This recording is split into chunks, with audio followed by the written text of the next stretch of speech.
Okay, this is a very general question that they probably wouldn't ask on the AP test. I mean, they'd ask a much more specific version of it.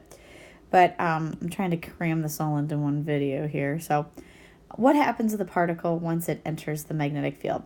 All right, so once it's in here, let's talk about the forces acting on it, or the force acting on it. So first of all, we're dealing with an electron. So we're going to want to use our left hand. So you're going to put let's talk about the direction of the force of the magnetic field. So we're going to put our thumb pointing to the right.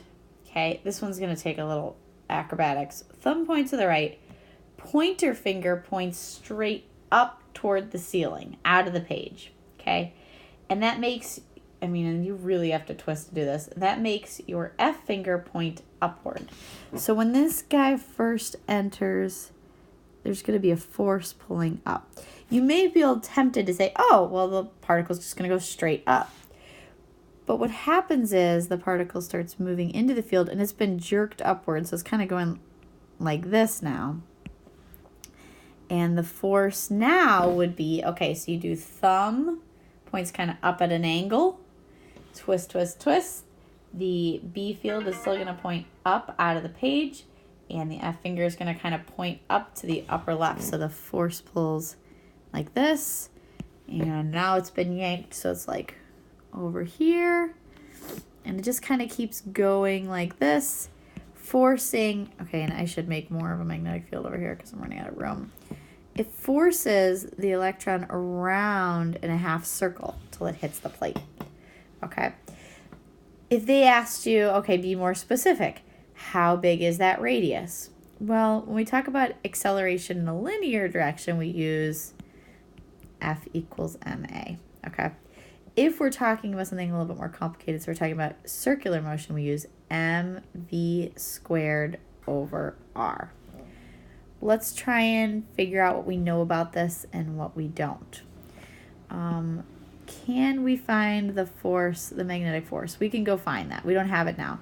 We definitely know the mass of the particle. And you might feel like, hey, I don't know the velocity, but you actually do. We solved it earlier.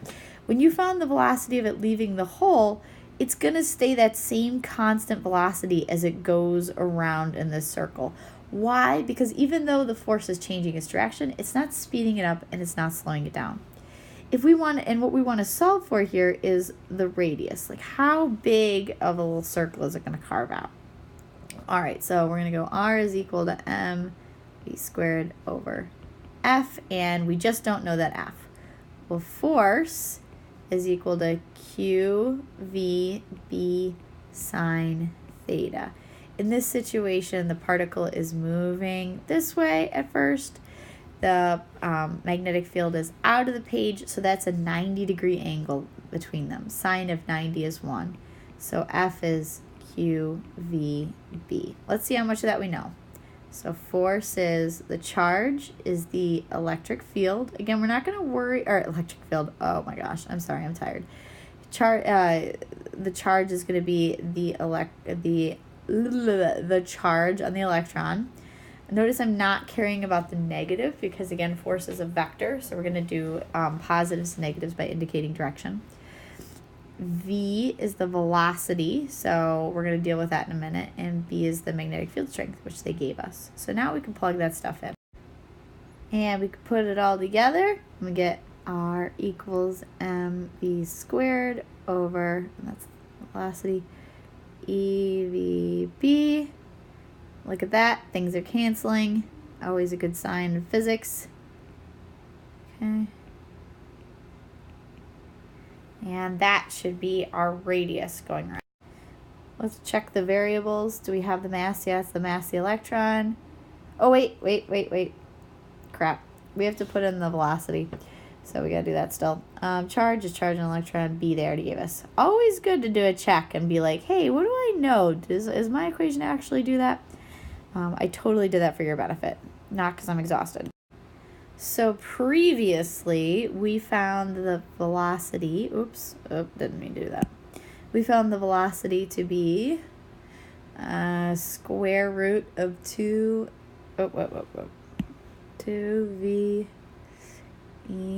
over electron. Okay, hopefully I copy that over right. Yep.